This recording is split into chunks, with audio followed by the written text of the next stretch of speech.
Hello, everyone. I'm Ojaswi Binnani from International Institute of Information Technology, Hyderabad.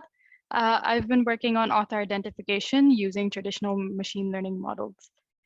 Um, so firstly, I would like to classify what author identification is. It is, it is a task within the stylometric branch in linguistics. There's three main tasks within this branch. There's author characterization, which basically is trying to find out, information about the author from the text, such as geographical location, or, what age group they are, what gender. The next task is text similarity, which is to take two texts and compare how similar they are, whether they could have been written by the same author. It doesn't necessarily contribute to like who the author of both texts are. It is just a comparison of the writing style of both of the pieces of text. And the third, which is what I am working on, is author identification.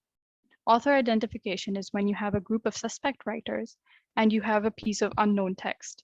So what you do is you have previous text written by all of the people who could have written the unknown text, and you analyze it, and before you send the unknown text into it and try to classify which of the people in the group wrote that text. And this is used a lot in forensic linguistics, and I'll kind of talk more about the use cases later on, but this was also the basis of the beginning of forensic linguistics. So in the there's a couple of high-profile cases in which author identification has been used. One such case is in the Unabomber. So the Unabomb was an FBI given title case to a university and airline bomber, and so journalists called this unknown person the Unabomber. And the Unabomber was this person who just didn't believe in the technological advancement at the time. So he used to send bombs into universities through packages and put bombs into airlines for the purpose of kind of protesting against technologization. He at one point decided that he wanted to spread his word and spread his thought process to the rest of the world. So he contacted this newspaper and said, I want to publish a 35,000 word essay to explain his thought process behind what he thinks and why he's doing what he is. Eventually, the FBI accepted and told the newspaper to publish the essay, one for the purpose of trying to find out who the Unabomber is, and second for the purpose of retrieving the bombs that he said he would give back. So in this essay, the FBI profiler James R. Fitzgerald asked people to give in tips if they know anyone who has written the same way, in the same with same phrases or same certain thoughts or ideas. And the Unabomber's brother eventually came forward saying that this seems like the work of my brother. And eventually this was the beginning of forensic linguistics, because this is where James R. Fitzgerald did an analysis between previous texts that Ted Kaczynski had written, as well as this manifesto, this Unabomber manifesto that the Unabomber had written. And this was also the beginning of, having forensic linguistics being accepted as evidence in a court case. Another place where author identification task has been used is in the Federalist Papers. So the Federalist Papers were a series of 85 articles that were published in support of the American Constitution when the American Constitution was being formed by these three people: Alexander Hamilton, James Madison, and John Jay. So these three people had published them anonymously under the same name. So when Alexander Hamilton passed away, his lawyer came out and said, attributed the papers to the authors. And within this, James Madison came forward as well and attributed some of the papers to him that Hamilton had attributed to himself. So this became a point of contention. There were 12 articles that the people did not know who wrote them. And there have been multiple author identification papers done on this fact, where they did analysis between the writings of Alexander Hamilton, James Madison, and eventually most researchers agree that the 12 disputed papers were written by Alexander Hamilton. Another use case was the authorship of Wuthering Heights. Wuthering Heights was considered a really good book for the time that it was written in. It has strong ideas of, disgust and immorality and things like that weren't very widely talked about in the Victorian society. So eventually, the Wuthering Heights was actually produced under a pen name because female authors were not taken seriously. And after Emily Bronte died, Charlotte Bronte, her sister, republished the book under Emily Bronte's name. However, people, after reading that book and having loved it so much, kind of questioned the authorship, saying that a female could not have written it because it had such nuanced material in the book. So there was contention between whether Patrick, her brother, had written it or Emily had written it herself. Right now, it is still credited to Emily Bronte. So in the authorship identification, there's a couple of approaches that I considered. One was the neural network-based model. However, with this model, you would choose a couple of small features and you would essentially let a neural network kind of do the heavy lifting of the classification differences, or which is the second approach, which is what I chose to do, was to use a traditional machine learning model, which was a little easier, a little less computationally expensive, but enhance the model with more features so that the model has more information to work on for the classification task. So the data set I'm working with is called the Router 5050. It has 50 authors, and each of the authors have 100 texts, and all of these texts are in the news article area. So the features.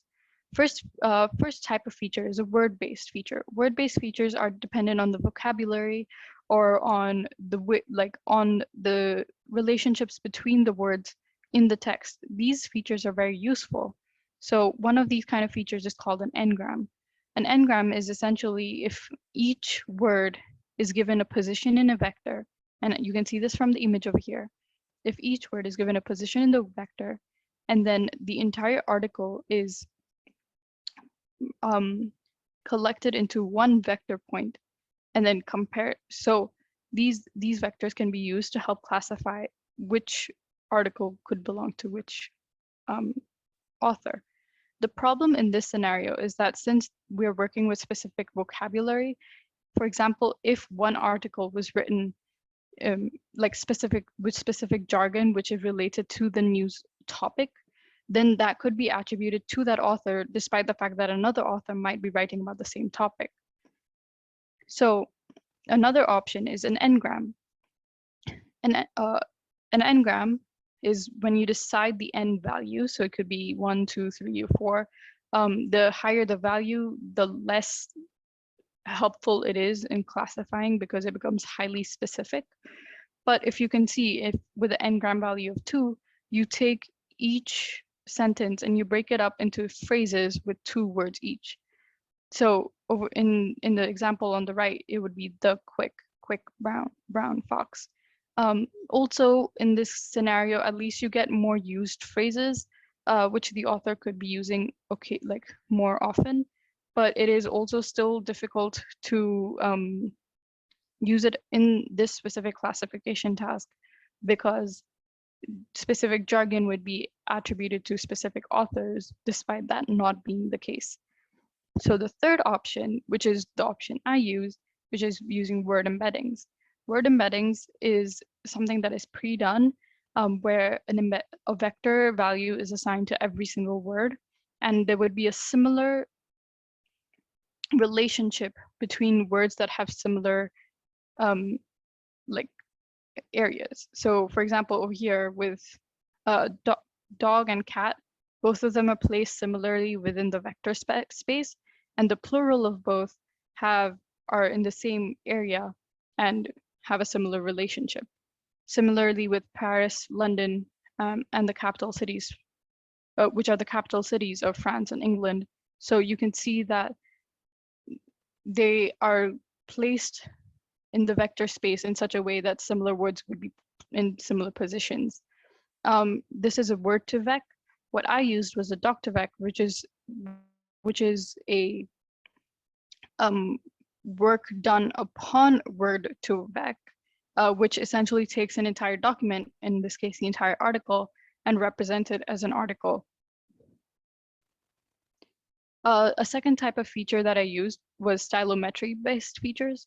So stylometric-based features are those features that authors do subconsciously. It might just be, the number of paragraphs they put per article, how many sentences per article do they use, the average length of the sentences that they use, things, the vocabulary richness, such as the hapax legomenon ratio, which basically is like how many different types of words they use in an article. So for example, one author might really use a varied vocabulary, and they would hence have a higher vocabulary richness index as compared to someone who uses the same words repetitively and uses similar like phrases and similar structures. So these things typically authors do not control, and they just happen as almost as a fingerprint of the way the author writes. And the third type of feature that I've been going to use in this research paper is punctuation. So these are syntax-based features, and this too is something an author uses quite subconsciously. For example, how many commas do they use, or how many dashes do they use within a sentence? Because dashes are not something that is typically used by everyone, and the number can change from person to person. So the second part of this experiment is to see what different types of machine learning models to use. So we looked at the different types of features, we look at the different type of models, and then we kind of compare both and see which are the best feature set and which are the best models to use in author identification that have a similar output to a neural network-based model, for example. So in machine learning models, I used 4 different types. I used linear, nearest neighbor, trees, and boosting. And within each, I have a couple of different algorithms that I try out just to see like whether maybe one algorithm works better than the other, or and also to get an overall kind of view of how the document is spaced out.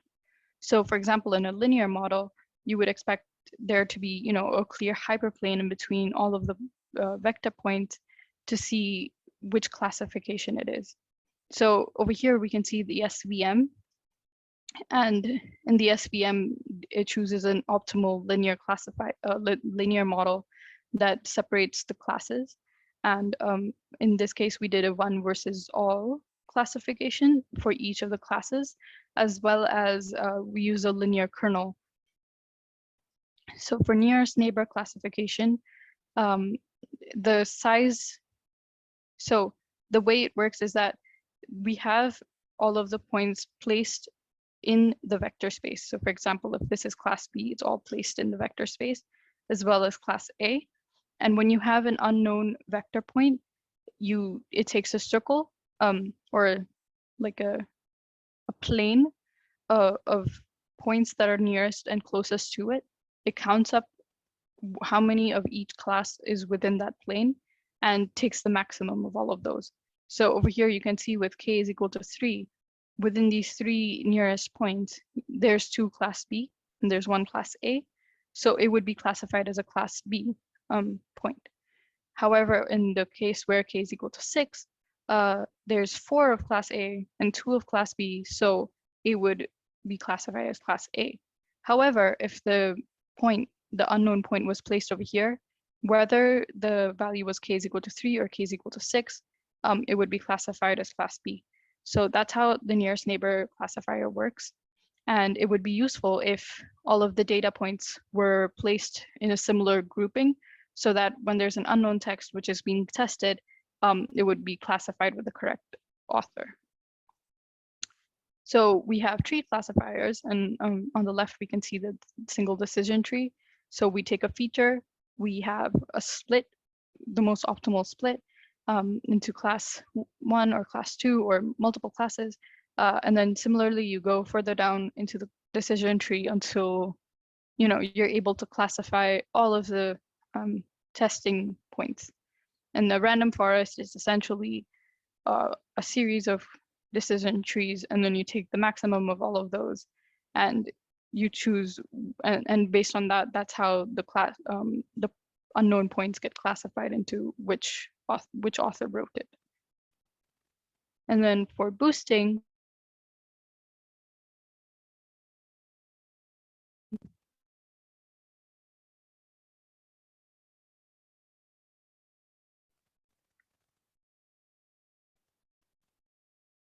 okay, I think I lost my mic for a moment there. But for boosting, there is a series.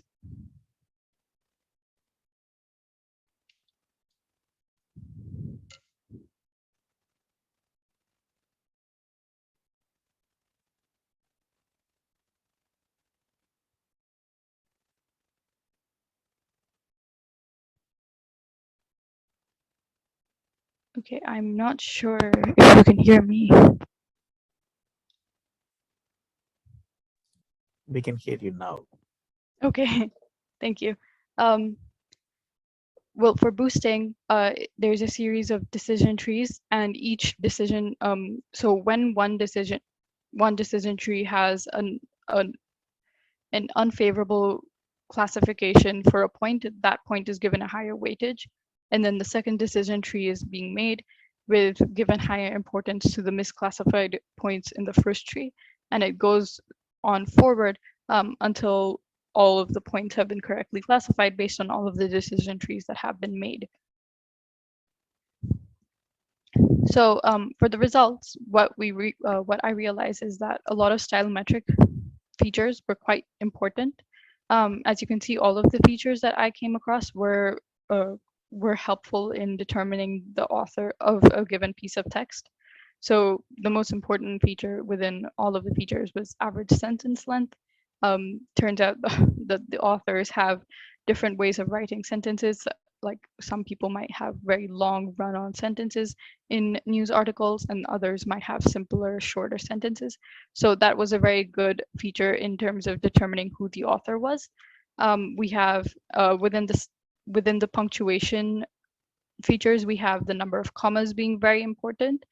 And over here in this particular table, the word-based feature that I used, the Dr. Vec, is not shown because Dr. Vec has many vector positions, and it's important in classification, but there's not one single area that I can just place it in.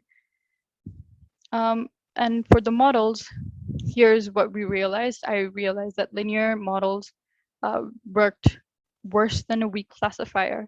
The points were clearly not placed in a linear, were not able to be distinguished with a singular hyperplane.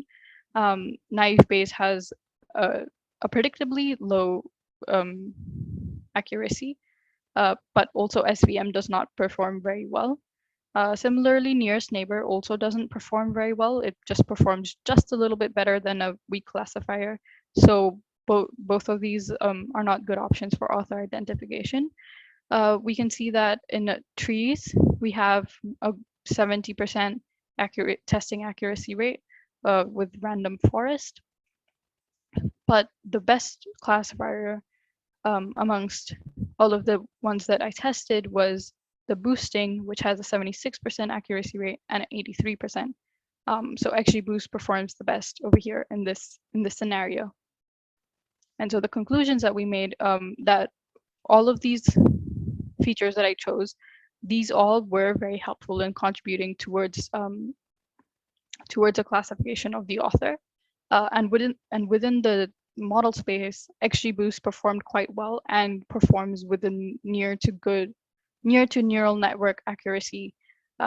So it would be very useful to use these features, perhaps with other features included along, and then use XGBoosting as the model of choice for future work. Thank you. Thank you so much for listening to this presentation. Thank you for including me in this conference. If you guys have any questions, you can